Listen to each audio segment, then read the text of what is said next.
Okay guys, ఈరోజు మనం వెంకాయపల్లికి ఎలా వెళ్ళాలో చూద్దాం. మన పోయే దారిలో వచ్చేసి ఇలా ఉంటుంది.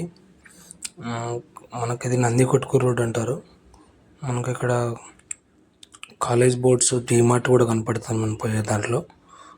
డీమార్ట్ ఇక్కడ అక్కడ మనం అక్కడ సైడ్ ఇక్కడ సైడ్ ఒక డీమార్ట్ ఉంటుంది. డీమార్ట్ దాటి ఇలానే ముందుకు వచ్చేసిన తర్వాత మనకు అక్కడ శ్రీనివాస గార్డెన్ అని ఒక కన్వెన్షన్ హాల్ కనపడుతుంది. తర్వాత ఇక్కడ చూసారా Pullaiah college and Ravindra college కూడా ఉంది ఇదే లైన్లోనే. చూసారా, అంటే తొందరలో అయితే మనం వెంకాయపల్లికి చేరుకోబోతున్నాం. మనలో ఎవరైనా వెంకాయపల్లి ఎవరు చేరారో ఒకసారి మనకు కామెంట్ చేయండి. అదిగో అక్కడున్న టెంపులే మనం చేరుకోవాల్సిన వెంకాయపల్లి టెంపుల్, వెంకాయపల్లి ఎల్లమ్మ గారి టెంపుల్.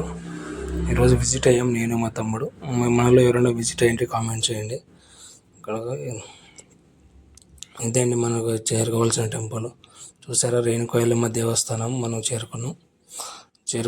ఇక్కడ లోపల దర్శనానికి వెళ్తున్నాం. ఇప్పుడు లోపల దర్శనానికి వెళ్ళేటప్పుడు ఇలా మనకి చిన్నప్పుడు ఎలా అయితే కొనుక్కున్నామో అన్ని ఐటమ్స్ ఇలా ఉన్నాయి.